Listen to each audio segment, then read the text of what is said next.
Vamos a meternos de lleno en Capernaum, pero no solo como una ciudad en un mapa antiguo, ¿eh? La veremos como lo que realmente fue, el epicentro, el punto cero de una misión que estaba a punto de cambiarlo todo. Analizaremos qué pasó exactamente ahí, a orillas del mar de Galilea, y cómo esos eventos encendieron una chispa que se esparció por el mundo entero. Para entender bien qué fue lo que sucedió, vamos a seguir una ruta muy clara. Primero, veremos por qué Capernaum fue elegida como base de operaciones, una decisión totalmente estratégica. Después, nos sumergiremos en esa doctrina que dejó a todos fascinados y el conflicto que, inevitablemente, se desató en la sinagoga. De ahí, pasaremos a analizar las fuerzas que chocaron, el poder que inclinó la balanza y, para cerrar, el increíble contraste que todo esto dejó al descubierto. Entonces la pregunta obligada es, ¿por qué Capernaum? Y la respuesta es que no fue para nada una coincidencia. Su elección fue calculada con una precisión casi militar. No se trataba de buscar un simple hogar, sino de establecer un centro de mando para una misión de alcance mundial. La clave de todo, pero de todo, era su ubicación. Pensemos en Capernaum como una de las grandes autopistas del mundo antiguo. Por ahí pasaba un flujo constante de gente, de ideas, de mercancías. Conectaba Damasco con Jerusalén, con Egipto, con los puertos del Mediterráneo. Esto significaba que cualquier mensaje, cualquier idea que se lanzara ahí, no se quedaba estancada, viajaba. Se iba con las caravanas, con los viajeros, y se esparcía de forma orgánica por todo el imperio.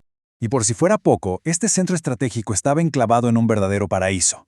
La llanura de Genesaret era un oasis.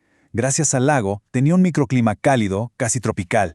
Era un paisaje lleno de vida, vibrante, con palmeras, olivos, viñedos por todos lados.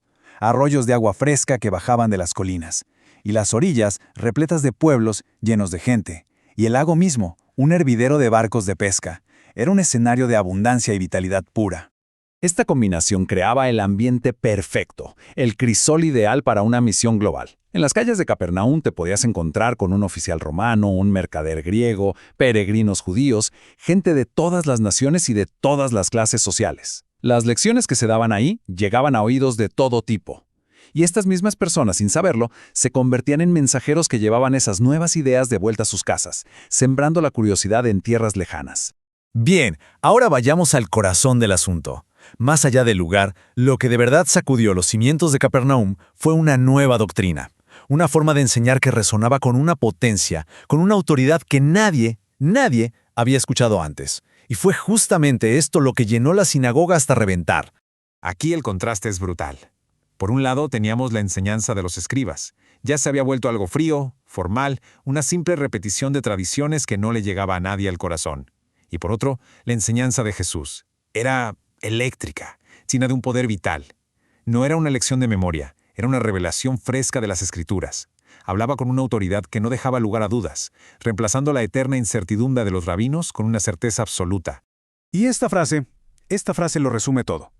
Ojo, no es la opinión de un experto. Es lo que sintió la gente común y corriente. Ellos notaron la diferencia radical. No se trataba solo de qué se decía, sino del poder que respaldaba cada palabra. Una enseñanza se apoyaba en opiniones y tradiciones humanas, la otra en la fuente misma de la verdad.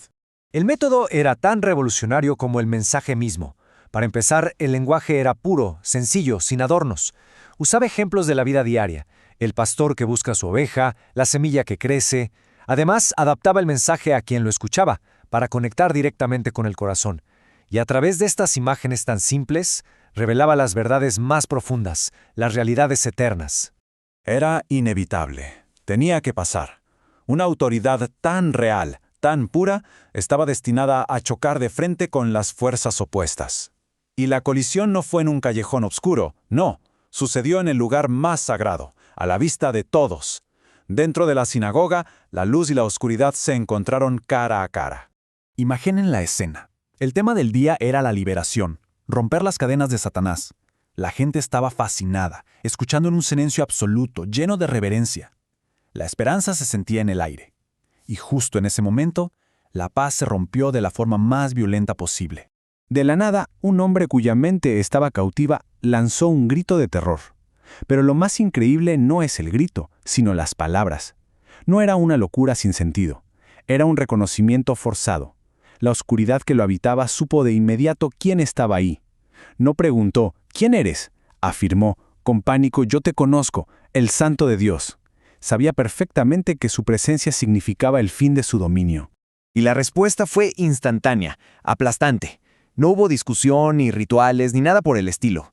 Fue una orden directa, una sola palabra cargada con un poder absoluto que silenció el caos y comandó la liberación. Una demostración de dominio total, así de simple. El resultado, inmediato y completo. La fuerza oscura lo tiró al suelo como un último acto de desafío, pero se fue sin hacerle más daño. El hombre se puso de pie. Y no estaba solo calmado, estaba totalmente restaurado. Dueño de su mente otra vez, feliz en su recién encontrada libertad y alabando a Dios frente a una multitud que no podía creer lo que acababa de ver.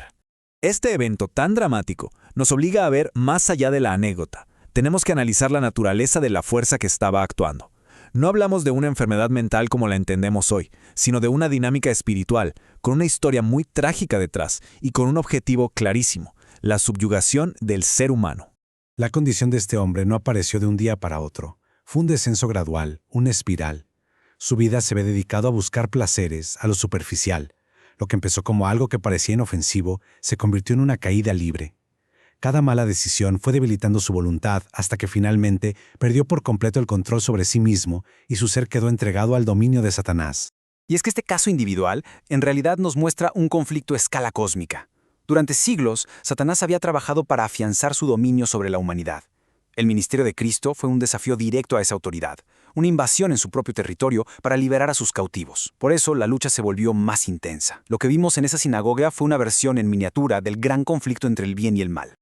Ok, si el conflicto es tan grande, ¿cuál es el arma para ganar? ¿Cómo se consigue la liberación de un poder que está tan arraigado? La respuesta, que quedó demostrada en esa sinagoga, es a la vez muy simple y tremendamente poderosa: la palabra. El punto clave es este. La palabra de Dios es la única herramienta que funciona para vencer al mal. Es el arma que expone la verdad y desenmascara la mentira. Y esto era algo que los líderes de Israel habían olvidado. Al enterrar la palabra bajo capas y capas de tradiciones humanas, le quitaron todo su poder y, sin darse cuenta, dejaron a su gente completamente indefensa. Miren este otro contraste, es abismal.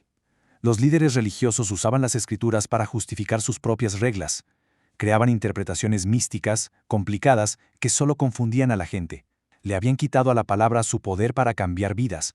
En cambio, Cristo la usaba para revelar verdades esenciales con una claridad total, infundiéndole una autoridad que, literalmente, liberaba a las personas.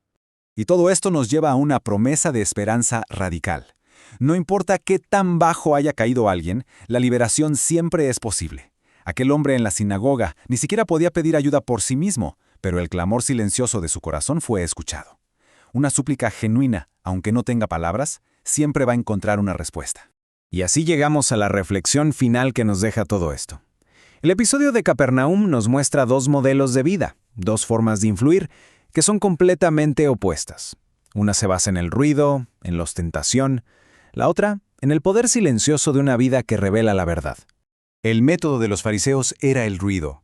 Ceremonias minuciosas, oraciones en las esquinas, debates acalorados. Todo, absolutamente todo, estaba diseñado para llamar la atención y ganarse el aplauso de la gente. Y en un contraste total, la vida de Jesús era silenciosa. No buscaba peleas, no hacía actos para presumir.